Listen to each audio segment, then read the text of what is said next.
Vous écoutez La Voix d'Ambroise Paré, 24 heures sur 24, 7 jours sur 7, la radio des patients. Vous êtes bien sur La Voix d'Ambroise Paré, c'est Antoine au micro pour la technique aujourd'hui et j'accompagne Godéric dans le cadre de son émission Bruit Blanc qui reçoit aujourd'hui le professeur Jean-Noël Fabiani-Salmon. Bonjour à vous deux. Bonjour professeur. Bonjour à tous. On est ravis de vous accueillir aujourd'hui. Vous faites tellement de choses et de différentes choses qu'on se demande comment vous arrivez à trouver du temps, y compris pour venir nous voir. Donc encore un grand merci pour les patients et les soignants. Et c'est un plaisir de venir vous voir. Alors Jean-Noël Fabiani-Salmon, je vais préciser, vous êtes chirurgien cardiovasculaire, professeur émérite à l'Université de Paris-Cité, co-directeur de l'enseignement de l'histoire de la médecine. Mais aujourd'hui, on vous reçoit parce que vous êtes bédéiste reconnu et que vous serez au salon, et je vous remercie déjà, le salon du livre le 7 décembre, qui va tomber le jour de la Saint-Ambroise. C'est formidable, ça veut dire les planètes sont alignées là. En fait. Et qui sera parmi nous avec les 20 autres auteurs, les 19 donc sur La Voix d'Ambroise Paré. Aujourd'hui, vous venez parce que vous avez sorti une nouvelle BD, parce que vous n'êtes pas à votre premier délit. Exactement. Et la bande dessinée qui est effectivement aux arènes BD, c'est Ambroise Paré, le père de la chirurgie. On est pas mal quand même avec les rapprochements comme ça, les coïncidences. Ah oui, ça c'est sûr. C'est vrai que Ambroise Paré, sur Radio Ambroise Paré, ça me semble absolument s'imposer. Alors, vous êtes ancien chef du directeur chirurgie cardiovasculaire en transplantation d'organes de l'hôpital européen Georges Pompidou. Vous avez été formé à l'école du professeur Carpentier de l'hôpital Broussais, Paris 14e. Vous avez écrit donc des essais, vous avez écrit des livres hauts comme des piles, comme vous me disiez comme ça hors antenne. Vous êtes passé à la BD. Comment ? Expliquez-nous d'où ça vient, ce déclic. Vous aimiez ça auparavant ? D'abord, j'aimais bien la bande dessinée. J'avais lu Tintin et Milou comme tout le monde dans ma génération. Mais ce sont mes étudiants qui m'ont demandé de passer à la bande dessinée parce qu'ils m'ont dit « Si vous nous faites un livre de 350 pages sur l'histoire de la médecine, soyez clairs, nous sommes clairs, nous ne le lirons pas. » Et j'en ai discuté avec mon éditeur. Il m'a mis en contact avec un dessinateur qui est Philippe Bercovici, qui est un dessinateur de génie. En plus, qui avait dessiné dans Spirou, ce qui me rappelait des bons souvenirs. Très bien. Nous avons écrit l'histoire de la médecine en bande dessinée, en essayant d'être exact, parce que c'était la base, bien entendu, d'un livre qui prétendait être scientifique, mais en même temps amusant, drôle, parce que quand même, une bande dessinée, dans la bulle, il faut que ce soit amusant. Et puis alors, pour Ambroise Paré, évidemment, c'est un personnage autour duquel nous tournions, et on s'est aperçu que si tout le monde avait entendu parler le nom d'Ambroise Paré, il y a un hôpital Ambroise Paré dans presque toutes les villes de France, à Paris, à Marseille, à bien d'autres endroits. À Toulouse notamment, à oui. Toulouse, bien entendu. Il y a des places Ambroise Paré, il y a des rues Ambroise Paré, il y a même un tunnel Ambroise Paré, mais les gens ne savent pas qui était Ambroise Paré. Alors on sait parfois que ça a un rapport avec la chirurgie. Mais qu'est-ce que c'est que la chirurgie au XVIe siècle ? Personne ne sait ce que c'est. Ce pauvre Ambroise, il n'est pas chirurgien au sens où je suis chirurgien aujourd'hui. Il est barbier chirurgien. Et ça vient de loin, il fallait expliquer aux gens ce que c'était qu'un barbier chirurgien et comment les chirurgiens, par une lutte au cours des siècles, ont réussi à s'imposer peu à peu pour enfin devenir eux-mêmes médecins avec des thèses et les égaux des médecins. C'est pas vrai. Ils sont toujours pas les égaux des médecins. D'ailleurs, les médecins les considèrent toujours comme des manœuvriers. Mais bon, ça n'a aucune importance. Ils sont pour être clair, depuis Bonaparte, ils sont devenus les égaux des médecins. Alors j'allais vous demander effectivement, qui est cet Ambroise Paré ? Parce que c'est un barbier qui devient chirurgien, vous venez de le dire. Oui. Alors c'est un barbier, et qu'est-ce que fait D'abord, il est apprenti barbier, c'est-à-dire que il est l'élève d'un maître barbier, et qu'est-ce qu'il fait ? L'essentiel de son travail, c'est très simple, c'est d'affûter les lames, parce que rien ne coupe au Moyen-Âge ou au XVIe siècle, rien ne coupe. Il faut sans arrêt affûter, pour avoir enfin des bistouris, pour avoir enfin de quoi couper. Couper une peau, on coupe pas ça avec n'importe quoi. Il faut quelque chose qui coupe très bien. Il faut un fil. Eh bien, c'était le travail, justement, des apprentis barbiers. Et quand il arrive, parce qu'il gagne ses galons comme apprenti barbier, on lui dit, écoute, il faut que tu ailles t'instruire un peu plus loin, il faut que tu ailles à Paris. Et là, en 1533, il arrive à l'Hôtel-Dieu de Paris, où il va voir un maître chirurgien, parce que les chirurgiens, dans les hôpitaux, c'est eux qui font le boulot. Les barbiers chirurgiens, il n'y a pas de médecins. Les médecins ne viennent jamais dans les hôpitaux. En revanche, les barbiers chirurgiens, c'est eux qui font le travail avec, en fait, les sœurs qui font le travail d'infirmières de l'époque. Oui. Mmh. Voilà. Alors il arrive, on repère tout de suite que c'est un gars qui est doué de ses mains. Mais c'est une tête de pioche, cet Ambroise Paré, c'est une tête de pioche. Il ne veut pas apprendre le latin. On lui dit, mais si tu n'apprends pas le latin, eh bien, tu ne pourras pas passer des examens qui t'amèneront à avoir une robe de vrai chirurgien. Il ne veut pas apprendre le latin. Le latin, à cette époque-là, c'est comme un peu l'anglais. Aujourd'hui pour nous, c'est la langue de l'instruction, de la science. Mmh. Et tout le monde parle latin. Le quartier latin à Paris, parce que tout le monde parlait latin dans ce quartier d'élèves, d'étudiants. C'est la langue de travail. C'est la langue de travail. Et il ne veut pas apprendre le latin. Il dit non, moi je parle français. Et quand il, avec son accent, qu'on peut imaginer, l'accent du français du XVIe siècle, je l'ai pensé Dio Lagari. Il prend le François. Il parle François, absolument. Et donc, il est doué. Il est doué. Il trouve que les cours qu'on lui donne, en particulier les cours d'anatomie, sont lamentables. En fait, les gens ne font que répéter ce qui était écrit dans les livres des anciens, de Galien en particulier, et qu'on n'apprend pas, que c'est pas comme ça qu'il faut apprendre l'anatomie. Il trouve que la plupart de ce que... Enfin, il râle surtout.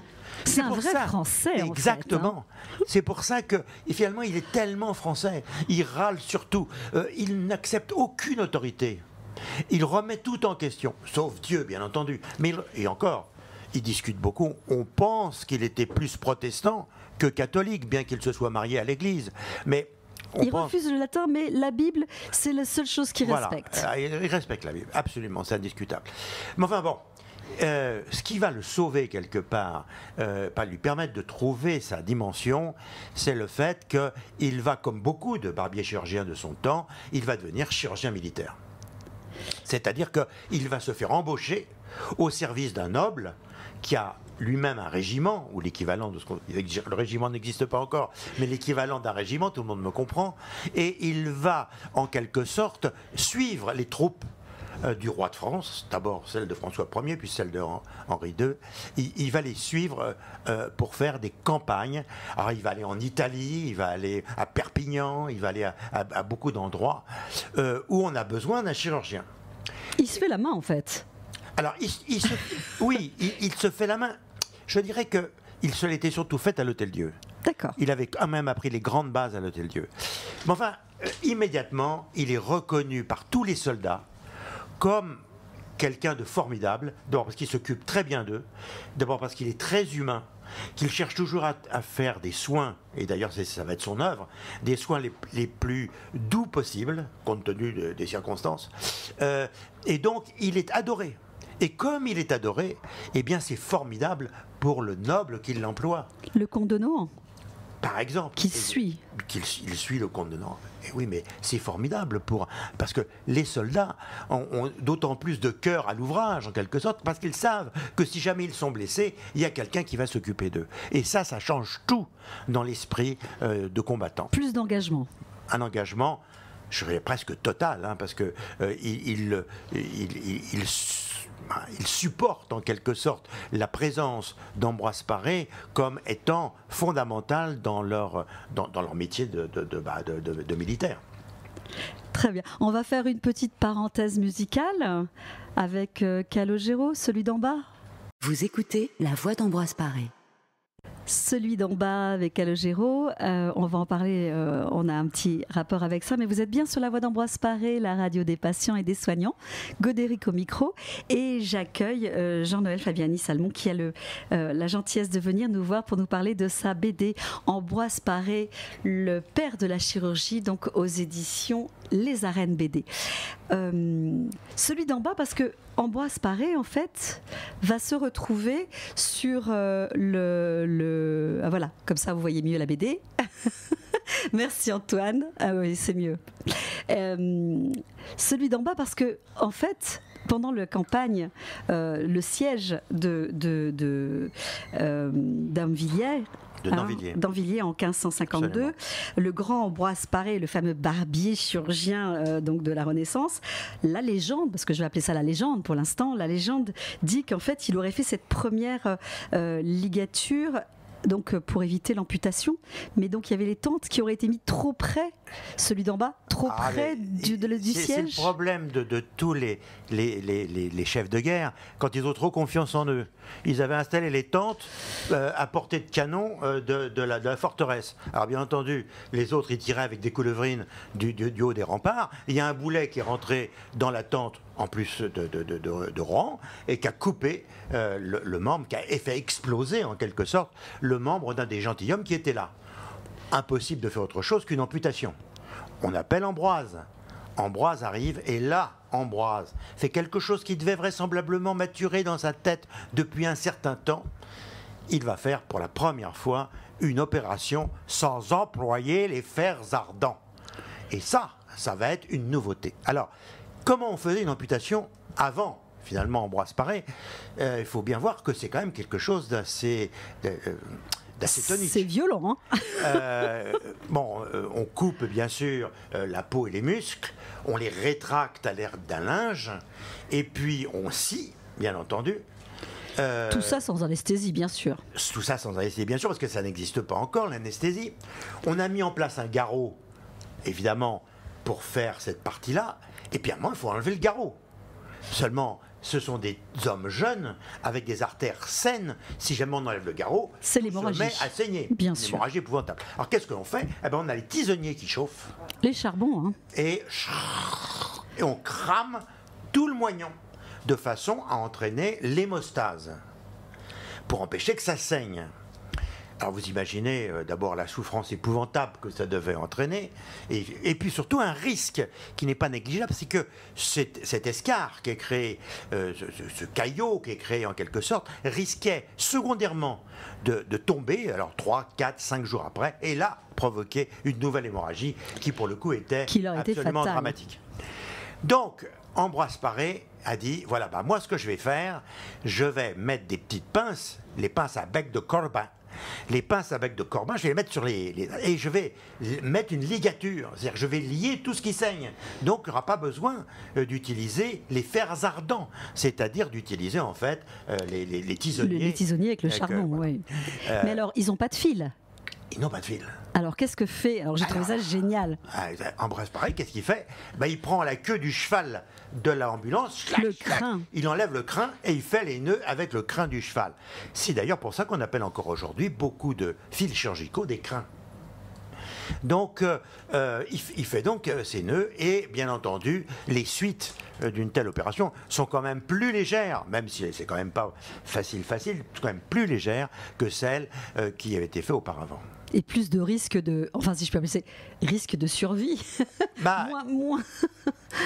En effet, il y a quand même plus de chances de survie. Hein. Ceci étant, c'était pas les soldats ne mouraient pas.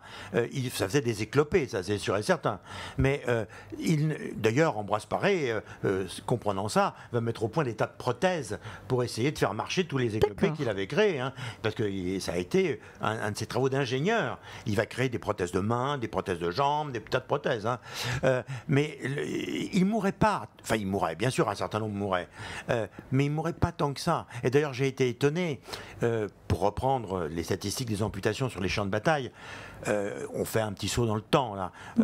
Quand on voit le baron Larrey, par exemple, hein, chirurgien de Napoléon, le soir des lots, le baron Larrey fait 200 amputations dans une seule soirée. Il fait -20 ce soir-là. D'ailleurs, il remarque, il dit, les soldats souffrent moins parce que le froid semble diminuer la douleur, ce qui d'ailleurs est assez vrai. Donc, seulement, on a ces statistiques, notamment lors de la retraite de Russie. Eh bien, il n'y a que 12% de mortalité à la suite des amputations. Compte tenu des circonstances, on pouvait s'attendre à un chiffre beaucoup plus élevé. Oui, plus important, bien sûr. Et finalement, il y a quand même que tout. Alors, Pourquoi? D'abord, c'est des jeunes hommes en pleine forme. Hein, on les prend à un moment où ils sont en pleine action. C'est pas une amputation qui est faite chez un vieil artéritique, hein, comme on fait. Donc c'est des gens qui se remettent plus facilement sur pied, on est d'accord. C'est vrai. Ça compte pas. Mais là, donc là, on est sur le camp le retour du camp de l'Allemagne. Exactement. Ils sont en plein siège avec l'armée du roi Henri II. Oui. Et là, il fait ce qui serait la première ligature. Alors, ça m'intéresse parce que ce qui est amusant, c'est que entre la légende et finalement la vérité de la première ligature, c'est vrai qu'on est un peu là-dessus et on se dit pourquoi finalement on a choisi Ambroise Paré pour parler de cette première ligature, alors qu'il y en a eu d'autres. Très bonne question. Bah, bien sûr, ils n'étaient pas tous idiots, les chirurgiens, avant Ambroise Paré. Ils avaient compris que si jamais il y avait une artère qui saignait, il fallait faire quelque d'abord chose. mettre son doigt dessus et puis si possible mettre une ficelle. Écoutez, alors quand on cherche un peu, aussi bien les chirurgiens juifs, les chirurgiens arabes, les chirurgiens chrétiens, les chirurgiens de l'Antiquité, tout le monde avait déjà pensé à la ligature. Ils l'avaient peut-être pas rendu très officiel en quelque sorte, il n'est pas publié. Oui. On ne publiait pas comme maintenant, non, évidemment, à l'époque. Hein. Et puis, le côté cotère avait un avantage dans leur tête, c'est que le fait de tout brûler, c'était bien. Cautérisé. Hein. Cautérisé, le côté tisonnier. Quoi, bien sûr. Ça avait un avantage, ça les débarrassait de ce qu'on appelait à l'époque les miasmes. C'est-à-dire il fallait tuer les microbes. Oui, on ne sait pas ce que c'est qu'un microbe. Oui, on appelait ça les miasmes. On pensait même qu'il fallait qu'il y ait du pu pour que la cicatrisation puisse se faire. Donc vous voyez, on est dans un autre monde. Mais enfin, quand même, ils avaient l'idée que le feu devait apporter quelque chose de positif. Et donc, la technique la plus employée, c'est celle que je vous avais décrite, celle avec justement la cautérisation. Par le feu. Par le feu. Et alors, pourquoi Ambroise Paré? D'abord parce qu'il écrit. Ambroise Paré, il écrit. Et il écrit pas en latin. En François. En François, mais il écrit. Et donc, comme il écrit, on le lit. Et on le traduit. Et donc les autres chirurgiens du monde, parce que se transmettent les recherches finalement. Il ne faut pas croire, au XVIe siècle, il y a un chirurgien qui fait quelque chose à Londres un jour, il ne faut pas une semaine avant que Ambroise Paré à Paris soit au courant. Hein. Ça circulait très très bien. Il n'y avait pas de réseaux sociaux. On n'avait pas encore Internet, mais ça marchait bien. Ça marchait très très bien. Et donc il réussit rapidement à se faire connaître. Malheureusement, comme toujours, il n'est pas accepté par tout le monde. Et pendant encore plusieurs siècles, il y a des chirurgiens qui resteront tout à fait partisans du cotère, c'est-à-dire toujours de cramer la partie qu'on a coupée. Pour stopper, oui. Et si on veut aller un peu plus loin, le chirurgien moderne, avec son bistouri électrique, qu'est-ce qu'il fait? Il fait de la cotérisation. C'est pas autre chose. Quand on prend une artère avec un bistouri électrique, et qu'est-ce qu'on fait? On fait exactement la même chose. Pareil. Bon, heureusement. Sous anesthésie. Sous anesthésie. Mais ça m'est arrivé dans ma vie de chirurgien, vous le pensez bien, de me donner des coups de bistouri électrique sur les doigts. Je peux vous dire que ça fait très très mal. Hein. Donc, j'imagine la douleur épouvantable que subissaient ces pauvres hommes. C'est terrible. Il faudra attendre quand même 1850 pour que l'anesthésie générale arrive. Hein. Donc, il va se passer encore beaucoup de temps. Il va falloir être patient. Il va falloir, c'est le cas de le dire. Je reviens sur ma question. Pourquoi on a choisi Ambroise Paré, hormis le fait qu'il écrit, qu'il transmet finalement ses recherches?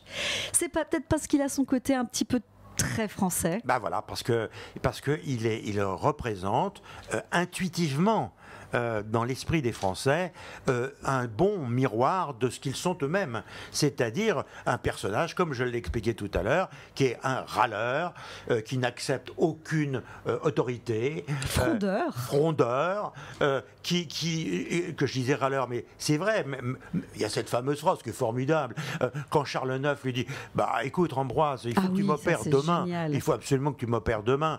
Alors Ambroise dit sire, oui bien entendu, je vais vous opérer demain. Il dit alors lui dit le roi, tu vas m'opérer un petit peu mieux que tous les gueux que tu opères tous les jours.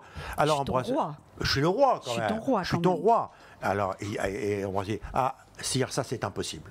Comment, Ambroise, c'est impossible? Mais je suis ton roi. Il dit oui sire, mais j'opère mes gueux comme des rois. Ça, c'est une phrase magnifique. Mais elle est magnifique, mais elle va dans le sens de ce que vous me demandiez. Il y a du Rousseau, il y a du Voltaire dans cet Ambroise Paré. Il est au service du peuple, il est le chirurgien du peuple. Et ça, les Français l'ont perçu. La révolution avant l'heure. Mais bien sûr. et donc, alors, il a vécu quand même tout le XVIe siècle. C'est il a vécu ça. longtemps. Donc la vie d'Ambroise Paré, c'est pas autre chose que le XVIe siècle, avec ce que ça suppose de guerre, de bataille, de personnalité. Ça s'appelle la Renaissance, pas pour rien. Oui, en plus. Oui. Alors, il va connaître tous les chants importants, pour ainsi dire, du XVIe siècle. Il va connaître Rabelais, il va connaître... Bon, on parlait de lui parce qu'il l'aimait bien, parce qu'il avait une maison pas loin de chez lui. Donc, il se connaissait. Il va connaître, bien sûr, tous les rois et reines. Il va servir 4 rois. 4 rois successifs. Henri II, bien entendu, Charles IX, et jusqu'à Henri III, avec lequel il s'est très bien entendu. Alors, il y a un côté aussi un peu... Parce que moi, j'aime beaucoup Ambroise Paré, vous l'avez compris. Oui, je crois que j'ai compris. Oui. Oui, mais vous avez une tendresse particulière pour lui, je dirais. J'ai une tendresse particulière pour lui. C'est pas mon modèle de chirurgien, mais j'ai beaucoup de tendresse pour lui, y compris dans ses faiblesses. Parce qu'il a d'énormes faiblesses. En particulier, il veut faire le malin. Comme souvent les Français. C'est ça, il veut faire le malin. Arrogance. Et de temps en temps, il dit je vais écrire des choses. Alors quand il fait des livres sur la chirurgie, il est formidable. Il est formidable. Il tombe juste. Mais quand il se met à commenter les humeurs d'Hippocrate, quand il se met à imaginer comment se forme un bébé dans le ventre de la mère, il raconte que des salades. Et il illustre et tout. Alors nous, on le montre dans la bande dessinée. J'ai tenu à le montrer. Absolument. Il veut faire un livre sur les monstres. Alors il raconte des monstres qui n'existent pas. Il raconte des sirènes. Bon, et il y croit. Mais il y croit. Il y croit, dur comme fer. Mais il est droit dur comme fer. Mais il veut faire l'intelligent. Il veut montrer qu'il a lu des choses. Mais là, il se trompe. Et hélas, c'est aussi un défaut qu'on peut parfois percevoir chez nos concitoyens. Donc là encore, on a Ambroise Paré avec nous. Tellement français. Tellement français. On va continuer en musique avec The Weeknd, Save Your Tears. Sauvez nos larmes. Vous écoutez La Voix d'Ambroise Paré. Si vous nous rejoignez, vous êtes sur La Voix d'Ambroise Paré, le canal 60 de votre téléviseur qui vous accompagne le temps de l'hospitalisation. Et nous sommes toujours avec le professeur Jean-Noël Fabiani-Salmon au micro. Vous avez écrit Ambroise Paré, le père de la chirurgie. C'est une bande dessinée qui est aux arènes BD. Vous avez également un scénariste et un dessinateur, alors Pierre Boisserie et Vincent Wagner. Comment on choisit ce genre de personnage et comment on avance sur une bande dessinée comme la vôtre pour ce genre de projet ? C'est une bonne question. Alors comment on choisit ? Soit on se connaît déjà et on a envie de travailler ensemble, soit l'éditeur, c'est son travail, vous met en contact et il trouve que ça va faire finalement un bon mélange. Une bonne émulsion. Ouais. Et travailler avec Pierre Boisserie, qui est un scénariste de bande dessinée reconnu, est un vrai bonheur. Parce qu'il a beaucoup de talent, il sait présenter les choses, il sait faire les scénarios, là où moi je me contente d'apporter des données et d'apporter des idées en quelque sorte. Exact, les données exactes surtout. Voilà. Oui. Et puis travailler avec Vincent Wagner, qui est un formidable talent de dessinateur, c'est utile. Là encore, moi j'interviens en lui donnant parfois des gravures de l'époque, les outils du chirurgien. Vincent, il ne connaît pas obligatoirement quels étaient les outils d'un chirurgien au XVIe siècle. Oui. Donc moi, je lui donnais les planches où c'est répertorié. Au musée d'histoire de la médecine, tous ces instruments sont là et on va faire une émission sur Arte bientôt où justement on va parler de tout ça, des instruments, des chirurgiens de cette époque où on a tous les instruments qui sont conservés au musée d'histoire de la médecine de Paris-Descartes. Donc un gros travail de recherche en fait. Alors, c'est un travail qui parfois est un peu difficile, mais qui est passionnant. Oui, je veux bien le croire. Je vous racontais hors micro comment j'avais été obligé de travailler pour trouver comment était l'Hôtel-Dieu en 1533.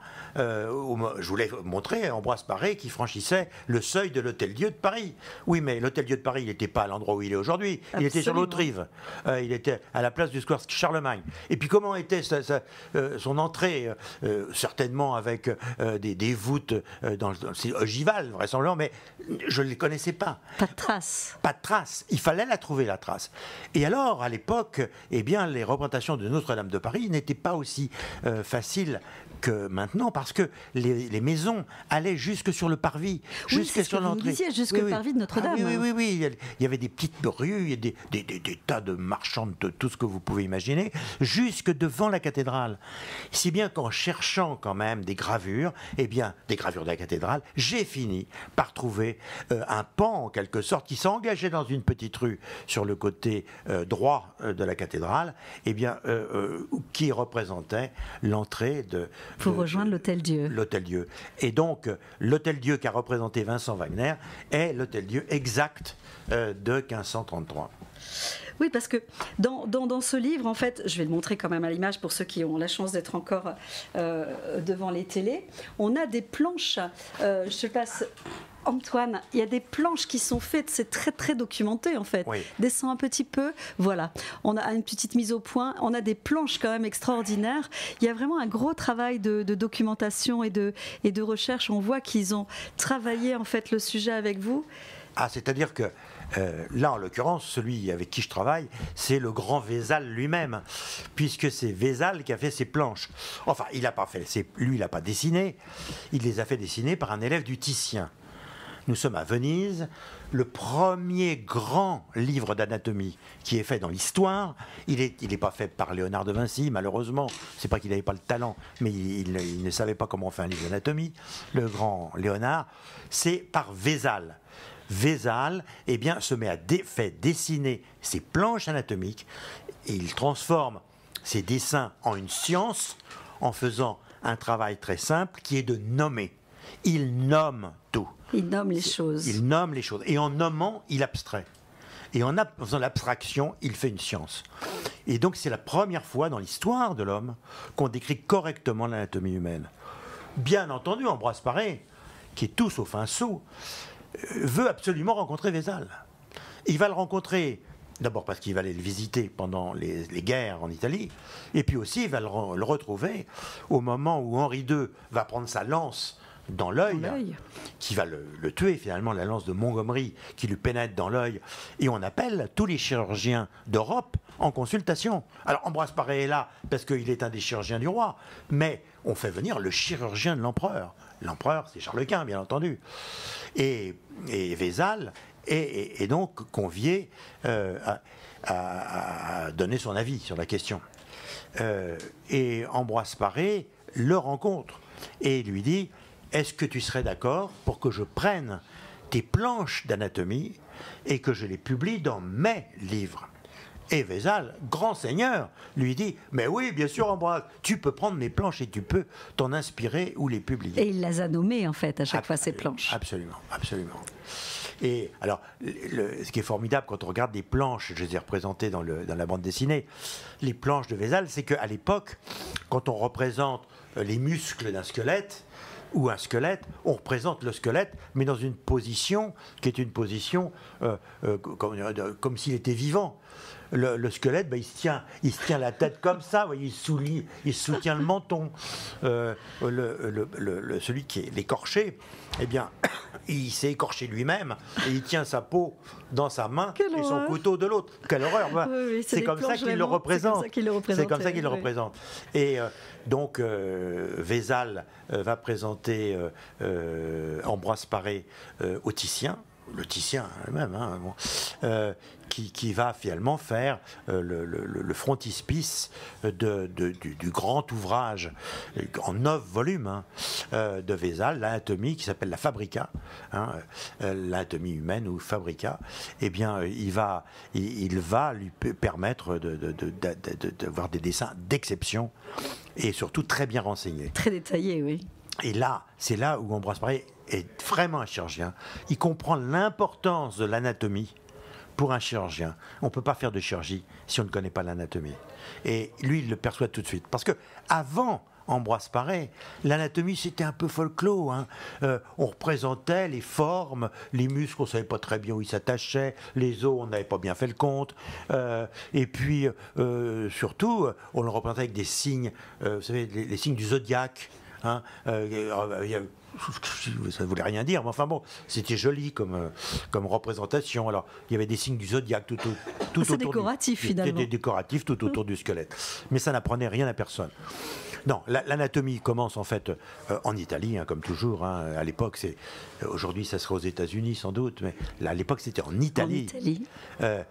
D'abord à Bologne, parce que c'est la première université, avec un très grand chirurgien qui s'appelle Mondino dei Luigi, qui est le premier à écrire un livre d'anatomie vrai. Et puis surtout, ensuite à Padoue, au XVIe siècle, avec Vézal. Parce que il ne faut pas oublier que les universités, au XVIe siècle, les professeurs étaient choisis par les étudiants. Les étudiants disaient, à Padoue, on a entendu parler, parce que tous savaient, il n'y a pas de réseaux sociaux, mais tous savaient, on a entendu parler d'un type qui est formidable en anatomie, il habite Bruxelles. Et ce type, on voulait qu'on le voyait comme professeur. Et on le faisait venir. On le faisait venir. Il passait un examen quand même devant les grands pontes. Les grands pontes. Et c'était lui qui était pris comme professeur. C'est ce qui s'est passé pour Vézal. D'accord. Ah oui, absolument. Et d'ailleurs, Vézal, il était connu depuis son plus jeune âge pour être le plus grand anatomiste de son temps. Parce que il est né à Bruxelles et ses parents habitaient à côté du gibet. Alors il voyait les corbeaux en train de bouffer les pendus tout le temps et il suivait en permanence. La dégradation de ce corps qui était... Exactement, mais il notait les muscles et tout. Génial. Et il demande à son père, qui était apothicaire, il dit, je voudrais apprendre l'anatomie. Et il l'envoie à Paris, où il y a un grand maître, il s'appelle Sylvius, l'aqueduc de Sylvius, on le connaît encore pour les médecins, Sylvius qui faisait l'anatomie. Mais tout le monde avait compris que Vézal était plus fort que tous les professeurs de la Sorbonne. Si bien qu'un jour, il y avait des dissections pendant l'hiver, uniquement pour des raisons évidentes de température. Il y avait 3 dissections par cadavre et pas plus. Donc les étudiants... alors comment ça se passait un cours à l'époque? Il y avait le professeur qui se mettait en chaire, il prenait le livre de Galien, il lisait en latin... ça s'appelle Deus Upartium, le livre de Galien. Il lisait en latin et on faisait venir un pauvre barbier, comme prosecteur, pour exécuter le découpage. Mais comme il ne comprenait pas le latin la plupart du temps, et qu'il ne comprenait pas ce que racontait l'autre, il sortait des organes, il les montrait, c'était une catastrophe. En gros, c'était une catastrophe. Et ce jour-là, on est en hiver, c'était la 3e dissection, celle du thorax et du ventre. Le barbier est malade, il ne peut pas venir. Alors Sylvius dit beaucoup de se faire rien, on ne va pas la faire. Et tous les étudiants font ils font tous, bien entendu, Vézal. Et on fait venir Vézal pour faire la dissection à la place. Et qui lui comprend le latin. Et qui en plus fait très très très bien. Il fait très bien et il montre les choses. Quand le professeur Sylvius dit gaster, il montre l'estomac. Et ainsi de suite, vous voyez, il montre les organes au fur et à mesure. Bien et sûr. tout ça, c'est très bien présenté, c'est correctement analysé et tout. Enfin bon, il n'y a pas du tout de lacération des organes, tout est bien fait. Si bien que tous les étudiants le regardent, et même Sylvius s'arrête de lire son bouquin pour regarder ce que fait son élève, qui fait une dissection découpage et une dissection magnifiquement. Et là, à la fin, il y a un grand gars qui vient, qui va voir Vézal et qui lui dit écoute, j'ai assisté à ce que tu as fait. C'est des hommes comme toi qui vont faire la science de demain. Alors, comment tu t'appelles? Lui dit Vézal. Je m'appelle Servet, Michel Servet, et nous sommes appelés à nous rencontrer. En effet, ils vont être appelés à se rencontrer. Et ce pauvre Servet, comme vous le savez, finira sur un bûcher à Genève, pour avoir justement en fait des tas de choses, à la fois en médecine et pas qu'en médecine. Mais enfin, c'est une autre histoire. Comme disait Kipling. C'est une autre histoire. On refait une petite coupure musicale avec Vianney, pour de vrai. Vous écoutez La Voix d'Ambroise Paré. Restez avec nous, vous êtes bien sur La Voix d'Ambroise Paré, la radio des patients et des soignants. Nous sommes toujours avec le professeur Jean-Noël Fabiani-Salmon. On se régale d'apprendre des choses sur Ambroise Paré, même si, c'est vrai, c'est la période qu'il veut, avec toutes ces guerres, de toutes ces horreurs qui se vivent quasiment quotidiennement, finalement, sur ces champs de bataille. Alors, On parlait effectivement en antenne, son côté humain à Ambroise Paré, même s'il a ce côté intuitif, ce génie, mais il a ce côté très très humain. Il n'aime pas faire souffrir Ambroise Paré. Non, il n'aime pas faire souffrir. Il considère son métier comme, je pense, il faut que tout chirurgien le considère, comme avant tout au service du malade, du blessé en l'occurrence, puisqu'il est chirurgien militaire. Donc, il y a une chose il s'est tiré parti de son expérience, même si elle vient du hasard. Parce que très souvent en médecine, vous le savez, c'est le hasard qui va permettre de faire un progrès. Et là, il y a un hasard qui se passe. Je vais vous expliquer les circonstances. Ambroise Paré a à faire front à une nouvelle pathologie qui est celle des armes à feu. Blessure par balle. Blessure par balle, par poudre.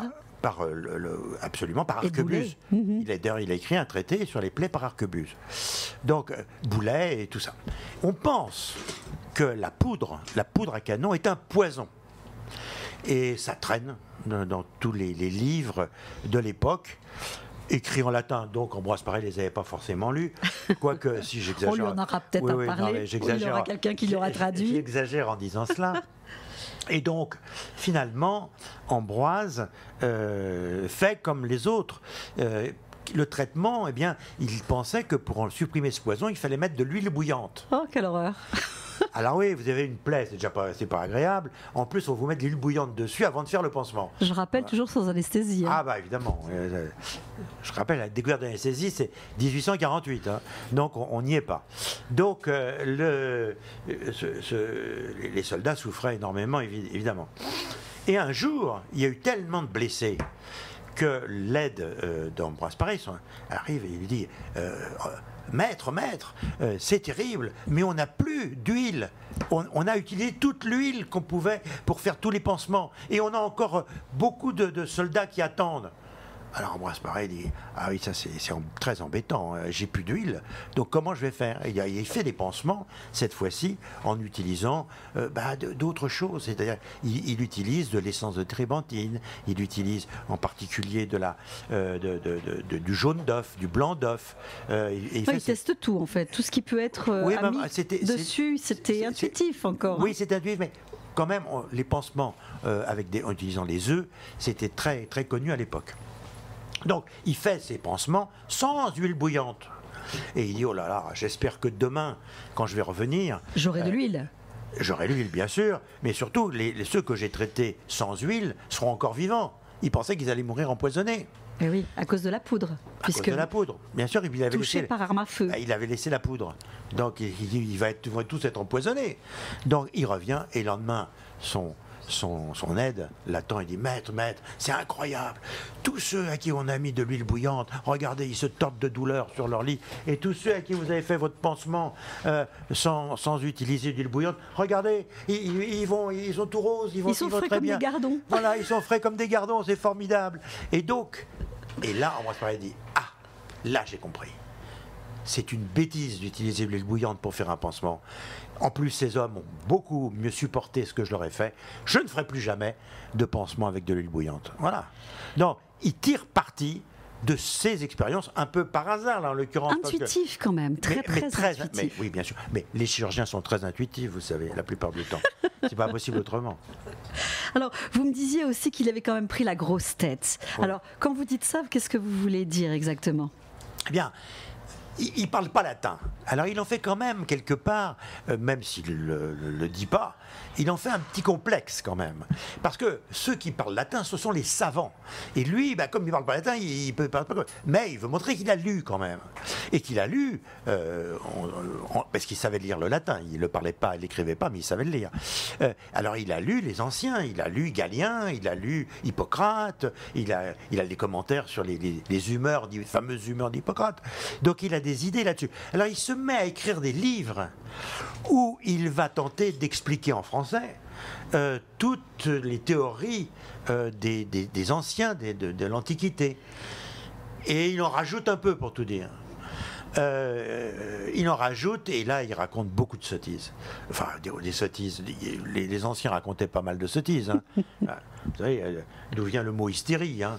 Bon. Oui. Oui, bah oui, Hippocrate pensait qu'à partir du moment où une femme n'avait pas eu de rapport sexuel, son utérus partait en balade et allait toucher le foie, toucher la rate, toucher le cœur. Elle devenait hystérique. Elle devenait hystérique, oui, c'est rentré.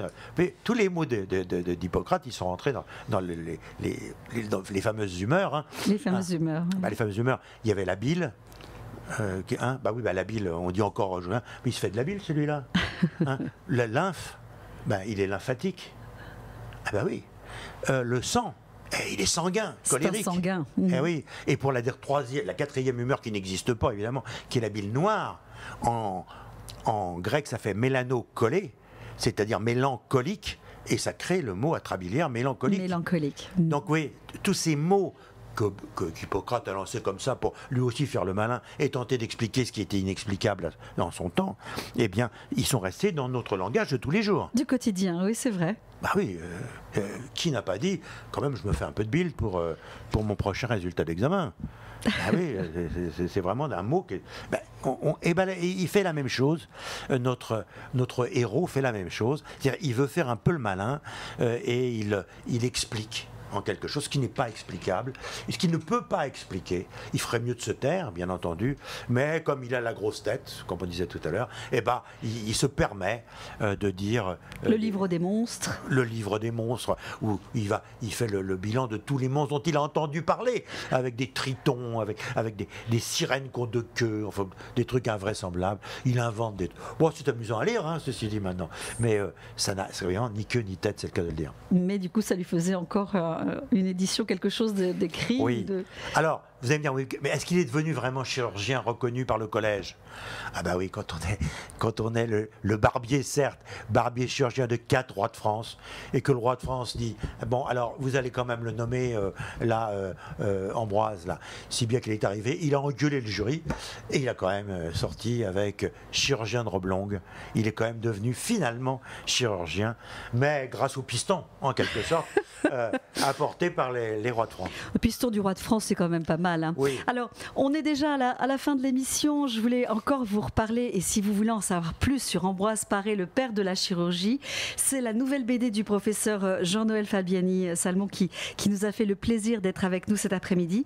C'est l'auteur également du best-seller L'incroyable histoire de la médecine. Il faut savoir qu'il y a 100 000 exemplaires vendus. Votre modestie va en prendre un coup, mais tant pis pour vous. Vous n'aviez qu'à pas venir. Aux éditions Les Arènes BD. Et je vous engage vraiment à le lire et à le feuilleter parce qu'il est non seulement très documenté mais très très intéressant à lire. On parlait du livre des monstres. Allez, je ne peux pas m'empêcher de vous parler aussi du livre. Vous me disiez qu'il a écrit sur comment grossissait le bébé dans le ventre. Oui. C'est encore des grosses bêtises. Énorme. C'est extraordinaire. Là encore, c'est-à-dire qu'on ne sait pas très bien encore comment naissent les enfants et comment se produit la fécondation. Alors on sait qu'il y a un principe masculin, un principe féminin, mais on est persuadé, par exemple, des choses qui se répercutent dans les siècles qui suivent. Selon la position du bébé dans le ventre de la maman, c'est un sexe masculin ou un sexe féminin. Le masculin, le ventre pousse tout droit, chez le féminin, il reste arrondi. Mais ça va rester très très très longtemps. L'ennui, c'est que toutes les sages-femmes en France le transmettent. Le transmettent. Et comme elles sont totalement ignares la plupart du temps, elles ne font que réperter ce qu'on leur maîtresse sage-femme leur a appris, mais c'est des femmes qui savent ni lire ni écrire la plupart du temps, et donc il se produit des choses absolument incroyables dans tous les accouchements. Il faudra attendre, ça aussi c'est une autre histoire, Angélique Ducoudray, la maîtresse sage-femme du Châtelet, qui va, grâce à son mannequin en quelque sorte, apprendre les accouchements à toutes les sages-femmes de France. C'est passionnant, mais on vous écouterait pendant des heures. On va vous saluer et vous dire à tous effectivement de continuer à lire et à découvrir. Alors Ambroise Paré, le père de la chirurgie, mais je vous l'ai dit tout à l'heure aussi, l'incroyable histoire de la médecine avec le professeur Jean-Noël Fabiani-Salmon. Merci infiniment d'être venu nous rejoindre cet après-midi. C'était un plaisir. On a passé un bon moment avec vous. Merci d'avoir suivi cette émission. J'espère qu'on vous a distrait pendant 1 heure et je vous souhaite bien sûr un prompt rétablissement et un retour rapide à la maison. Merci professeur. Au revoir. Au revoir. La Voix d'Ambroise Paré est aussi sur Internet. Suivez l'actualité de La Voix d'Ambroise Paré sur notre site et sur notre page Facebook.